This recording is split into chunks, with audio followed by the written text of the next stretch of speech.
14장으로 넘어가서 끝내주는 후크를 찾아라. 사람을 보고 그에 맞게 환대해라. 페르. 최고의 설득의 도구는 뭘까? 한치의 망설임도 없이 상대가 예스라고 외치게 만드는 도구가 아닐까? 이 도구의 이름을 붙여보자. 그래, 후크가 좋겠다. 부모님의 차를 빌리고 싶은가? 안전이라는 후크를 사용해라. 엄마의 차를 빌리는 것이 다른 허접한 교통수단을 이용하는 것보다 안전하다고 설득하면 엄마는 단백에 키를 내줄 것이다. 부모는 자녀의 안전이라면 자다가도 뻘떡 일어난다. 설득은 당신이 원하는 것이 아니라 상대가 필요로 하고 욕망하는 것에 관한 퍼포먼스다. 상대의 니즈와 욕망, 그것이 바로 당신의 후크가 된다. 프렌즈를 설득하라. 그럼 한번 해보자. 친구들을 대상으로 그들의 동기를 찾아보라. 그 동기를 이용한 그들의 관심을 사로잡아보자. 예를 들어 당신의 친구들이 1990년대 인기 시트콤 브랜드의 등장인물이라고 상상해보자. 서로 친구 사이인 등장인물들은 제각기 다른 성격의 소유자다. 자, 당신은 친구들에게 매우 중요한 자선단체, 예를 들어서 끔찍하게 못생긴 고양이 구하기에 기부할 것을 설득한다고 해보자. 소파에 앉아 있으니 건터가 엄청 큰 머그잔 안에 커피를 담아온다. 그리고 완벽한 타이밍에 로스도 들쓴다. 건터가 소파 옆에 있는 그늘에 앉자마자 안녕이라고 당신과 로스에게 인사를 건넨다. 내가 보고 싶었던 사람들이네. 로스가 답한다. 맨날 보면서 뭘. 스튜어 청정의 웃음소리를 무시하고 프레젠테이션을 시작하자. 하지만 잠깐만.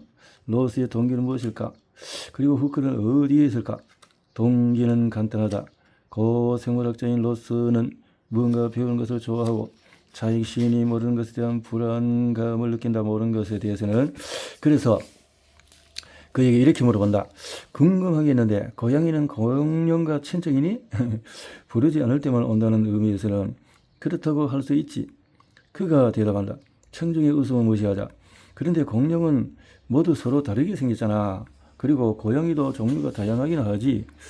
로스는 커피를 마시면서 고양이는 모두 하나의 종이지만 공룡은 하나의 과라고 설명한다.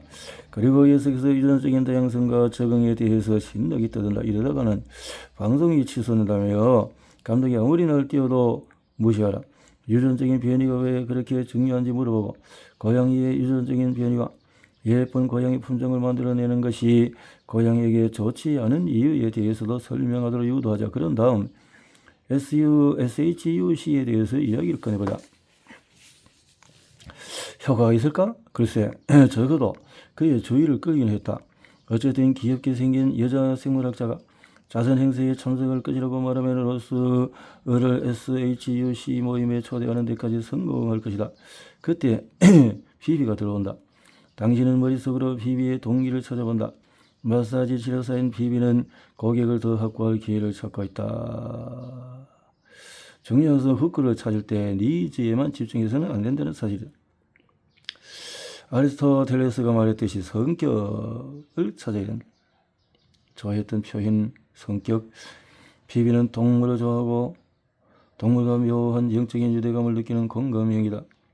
당신은 비비에게 끔찍하게 못생긴, 그래서 역설적으로 귀여워 보이는 고양이 사진을 보여준다. 너무 못생겨서 너 아무도 좋아하지 않는다니. 어머나 너무 슬프다. 비비가 안타까운 얼굴로 말한다. 그러면서 비비도 사진 한 장을 꺼내서 당신에게 보여준다. 너도 고양이를 좋아하는구나. 이 고양이를 좀 봐봐. 어때? 비록 사진이지만 지독한 아치가 나지 않니? 얘가 맨홀 속에서 살다가 엊그제 극적으로 구조됐거든. 얘한테 기부 좀 하지 않을래? 당신의 후크는 비비의 욕망을 빗나갔다. 설득은 찬성을 반대를 찬성으로, 이쪽 끝에서 저쪽 끝으로 옮기는 선택을 유도하는 퍼포먼스가 아니다. 설득은 우선 선의와 관련이 있다. 비비는 못생긴 고양이를 돕는 데 반대하지 않는다. 다만 악취가 나는 고양이를 돕는 것을 더 우선 선의에 두고 있을 뿐이다. 이를 깨달은 당신은 비비의 공감대를 극대화하기 위해 후크를 재빠르게 변경한다. 이 고양이는 너무 못생겨서 아무도 관심을 갖지 않아. 하지만 이 녀석이 얼마나 뉴욕의 어두운 길거리에서 비참하게 살았는지 알면은 그 누구도 관심을 두지 않을 수 없을 거야. 우리가 이 녀석을 돕지 않으면 이 아이의 미래는 또 얼마나 고통스러울까? 당신이 이 책을 지금껏 잘 읽어봤다. 미래 시제를 제시해서 활용 정점을 찍는 것이 설득의 최고 미학인 것을 알고 있으니 말이다. 마침내 비비는 자신의 우선순위를 변경한다. 그렇구나. 기부가 뭐고. 내가 입양할게. 얘보다 더 못생긴 개도 있으면 같이 입양할게. 녹음기에서 울려버리는 박수 갈채는 무시하자. 뭐 등등 이렇게 에토스.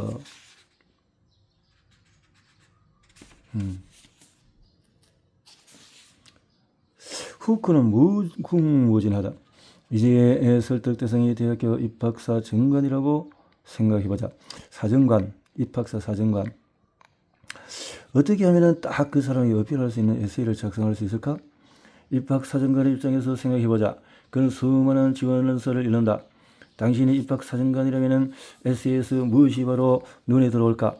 뛰어난 성적, 화려한 수상 경력, 그런 에세이를 얼마나 많이 읽었던가? 입학 사정관에게서 던질 수 있는 후크는 흥미다. 연신 하품을 해대는 입학 사정관에게 신선한 충격을 제시해야 된다. 고등학교에 다니는 당신의 조카의 동기는 무엇일까? 물론 상황에 따라서 다르겠지만 청소년들의 거의 보편적인 동기는 독립이다. 독립하고 싶다면 먼저 이렇게 해라. 당신이 던질 수 있는 후크다. 베이비 부모들에게 던질 수 있는 후크는 불안한 노후, 사라지는 애국심, 우리는 모두 죽는다는 것을 기억하라다. 후크를 찾을 때 한 가지 유의할 점이 있다. 잘 모르는 사람과 대화를 할 때는 상대의 외모나 옷차림을 근거로 그들의 욕구를 짐작해서는 안 된다. 성별이나 인종에 근거한 예단도 피해야 한다. 이럴 때 최선의 전략은 후크가 아니라 미래의 시제로 만든 질문을 던지는 것이다. 앞으로 딱 한 가지만 더 이루고 싶은 꿈이 있다면요? 5년 후에 당신은 어디서 살고 있을까요? 미래 시제로 만든 질문을 던지면서 계속 후크를 찾아나가라. 글을 쓸 때도 후크를 잊지 마라. 당신의 에세이를 평가하는 교사가 철자를 중시하는가? 인용구를 좋아하는가? 아니면 문법 강의인가? 감동적인 문장을 보면은 꼭 밑줄을 긋는 유형인가? 취미가 필사적인가? 손편지를 좋아하는가? 이메일을 선호하는가? 짧은 시를 좋아하는가? 서사시를 선호하는가? 문장을 중시하는가? 문단을 중시하는가? 계율을 중시하는가? 디테일을 중시하는가? 이 모든 것이 당신의 후크가 될 수 있다. 직장에서도 마찬가지다. 당신의 상사들도 문구를 중시하는 유형과 문장을 중시하는 유형으로 나눌 수 있을 것이다. 다른 많은 유형으로도 나눌 수 있을 것이다. 상사의 선호도에 따라서 프레젠테이션 자료를 만들면 당신의 기획안이 통과될 확률이 당연히 높아진다. 그래픽을 좋아하는 상사도 있고 소박한 서체를 높이 평가하는 상사도 있을 것이다. 대여를 낚으려면 대여가 좋아하는 위키를 써야 한다. 무엇을 연기할 것인가? 자, 정리해보자. 첫째로, 상대의 성격과 상황을 면밀히 파악한다. 상대의 니즈와 욕구를, 또 상대의 니즈와 욕구에 맞춰서 당신의 선택을 연결한다. 상대의 상황에 맞춰서 그렇게 맞춰본다라는 거죠. 사랑의 광선을 전달해라. 지금껏 후크를 활용하는 방법에 대해서 살펴봤는데, 로고스와 연결을 해라. 사실 비교 이야기에서 단서를 찾아라. 파토스와 연결해서 상대의 애국심을 자극하고 옥시토신을 증가시키라. 에토스와 연결해서 또 상대의 가치를 공유하고 상대의 니즈를 충분히 배려하고 있다는 사실을 보여주어라. 최고의 디코럼을 항상 갖춰놓고 있어라. 상대에 대해서 충분히 알지 못해서 완벽한 디코럼을 갖추기 어렵다면 눈빛으로 상대를 사랑하라. 상대에게 당신이 사랑하고 있다는 것을 알리고 싶다면 눈으로 사랑의 광선을 보내라. 안다. 미친 소리처럼 들릴 것임을. 하지만 나는 비즈니스 프레젠테이션을 하는 사람들을 코칭할 때 이봐요. 당신이 정말 미쳤거냐? 같은 표정을 짓는 것을 수없이 보았다. 상대를 사랑하는 것처럼 보여야 할 이유는 뭔가? 그것이 상대를 잘 모를 때 보여줄 수 있는 가장 좋은 디코럼이기 때문이다. 사랑의 광선은 방어적이거나 불확실한 태도와는 정반대의 모습을 보여준다. 거기 있는 사람들을 진심으로 소중히 여긴다는 이유만으로도 당신이 그 공간에 속한다는 것을 유감없이 보여줄 수가 있다. 말은 필요 없다. 강연장이나 미팅에 들어가기 전에 스스로에게 나는 이 사람들을 사랑한다라고 말해봐라. 키키라는 말했다. 너는 영혼의 창이다. 억지로 미소 짓지 마라. 상대는 귀신같이 알아차린다. 설득의 파토스는 그것을 조작하고자 하는 사람에게 철퇴를 내준다. 영혼의 창문? 그것은 닫혀있는 것이 아니라 열려있는 창문이다.